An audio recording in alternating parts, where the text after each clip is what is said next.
Di video kali ini kita kedatangan mainan baru yang gue yakin bakal racun banget.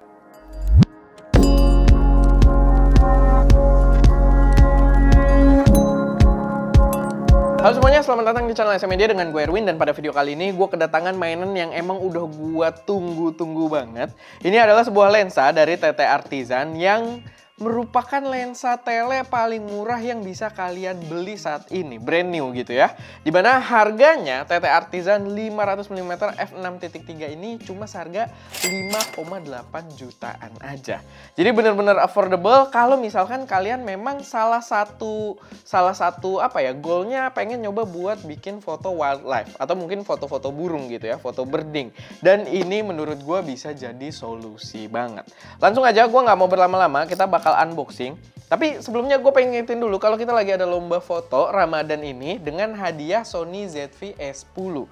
Dan buat kalian yang pengen ikutan, kalian bisa cek video announcement-nya. Dan pastinya lombanya ini powered by preset creature kita yang merupakan preset Lightroom paling canggih di Indonesia saat ini.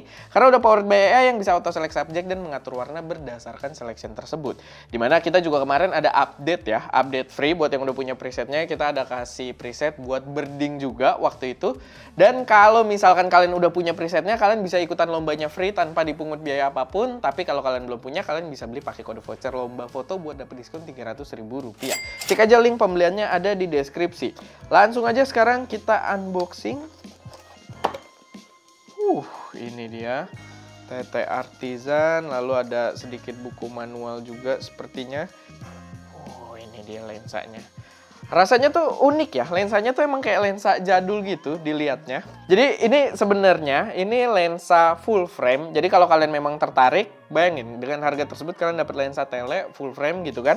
Dan dia available untuk Sony E-mount, Canon RF dan juga untuk Nikon Z-mount. Sebenarnya sih di luarnya ada untuk L-mount juga, tapi gue belum tahu kapan bakal dijual di Indonesia untuk yang L-mountnya. Tapi dengan harga tersebut balik lagi untuk kamera full frame, menurut gue emang good deal banget. Cuman, memang kenapa dia bisa murah? Dia itu murah karena dia adalah lensa manual. Dan impression fisik, gila ininya aja, kalian harusnya udah bisa denger ya. Untuk hoodnya sendiri, dia metal dan otomatis lensanya juga metal. Dan ini lumayan berat loh, karena metal ya. Jadi ini terasa lebih gokil dari lensa-lensa tele yang pernah gue coba gitu ya. Kayak waktu gue pakai Nikon Z8 itu kan pakai lensa telenya si Nikon Z juga. Itu rasanya nggak dia lensanya lebih gede, mungkin beratnya mirip-mirip, tapi di sini kayak karena dia metal, dia kecil tapi concentrated gitu. Beratnya tuh lumayan banget. Dia berat ya lumayan karena dia metal juga dan full. Kita luar biasa. Ininya doang yang plastik. Dan ya dengan harga tersebut kalian bisa birding atau bisa wildlife photography. Mungkin beberapa dari teman-teman banyak yang kayak, wah gila kali birding masa pakai manual fokus. Itu juga yang dulu kita pikirin. Sampai akhirnya kita cobain buat birding. Dan kita itu ada pakai Nikon Z8 yang autofokusnya harus udah cakep banget. Lalu kita juga ada pakai Fujifilm X-H2S yang autofokusnya juga udah gila untuk jajaran Fuji gitu ya.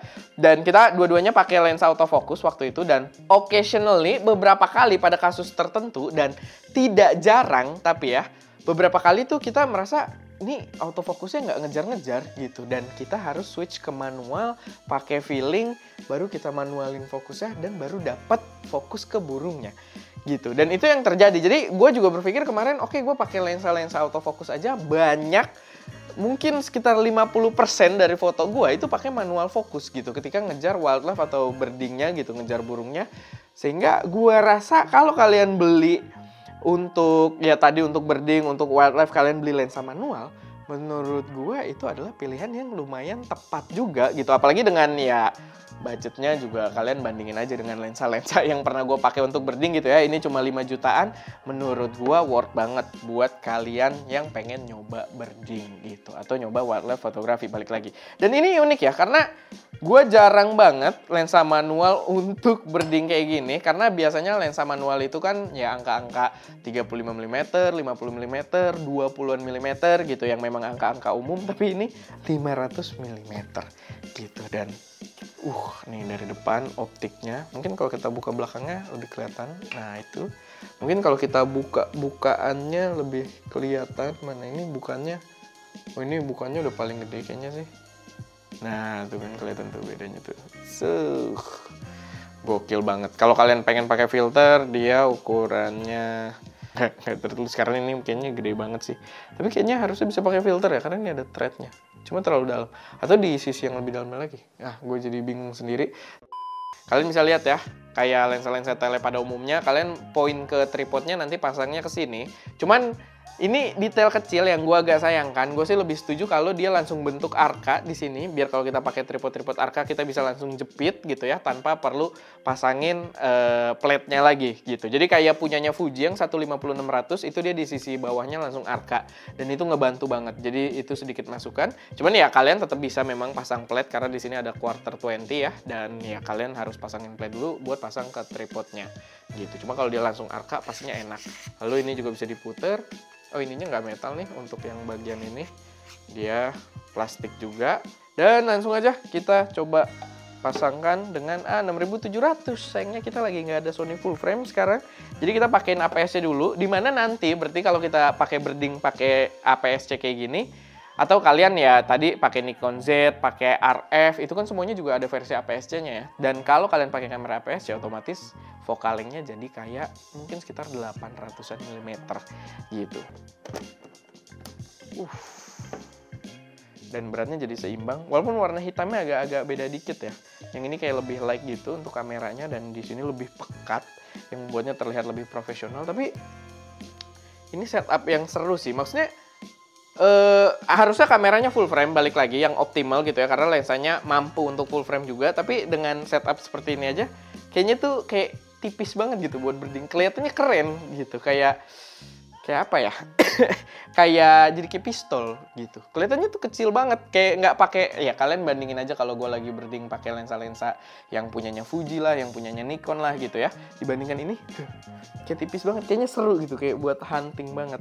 Dan kita lihat, oke, di sini nggak ada baterainya ternyata. Dan ya ini yang jelas ini setup yang menarik banget. Gue bakal beneran coba buat pakai berding nantinya. Silahkan kalian tunggu videonya karena nggak afdol juga kalau kita nggak pakai berding. Tapi so far ring untuk aperturnya dia nggak clicky, impressionnya gitu ya. Dia agak berat bahkan sebenarnya.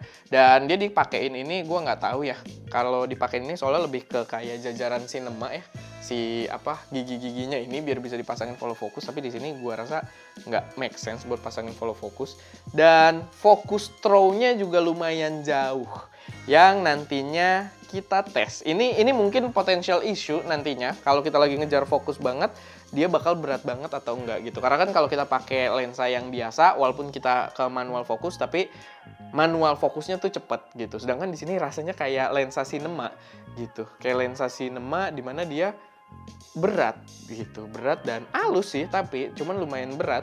Tapi fokus throw-nya sih kayaknya nggak sejauh lensa cinema gitu. Kalau lensa cinema tuh hampir satu putaran, dia sekitar 3/4 putaran, dan mentok banget tuh tadi. Di sini yang gue lihat sih nggak nyampe 3/4 putaran ya, kosongnya tuh kayak masih hampir setengahnya gitu. Jadi ya harusnya masih oke. Walaupun lebih dari setengah sih fokus throw-nya, lebih dari setengah putaran, tapi harusnya mungkin masih oke ya. Nanti kita lihat di penggunaannya. Karena kan balik lagi jarak fokusnya juga memang tidak deket gitu. Emang mungkin butuh biar lebih precise, dia tetap butuh si fokusnya ini agak gede gitu, fokus throw-nya. Tapi ya, gue excited banget buat cobain. Silahkan kalian tunggu videonya.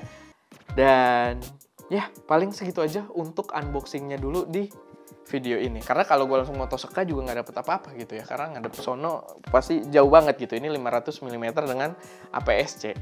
Dan ya, paling itu aja. Semoga bermanfaat. Semoga bisa jadi referensi buat teman-teman semua. Tungguin sekali lagi video pembahasan dari lensa ini. Karena kita bakal pakai reel untuk motret burung. Ya mungkin nanti sekalian ngabuburit gitu ya. Kita cari-cari yang waktunya tuh deket-deket ke sore. Oke, paling itu aja. Gue Erwin, di belakang kamera Daska. Dan jangan lupa untuk berkarya.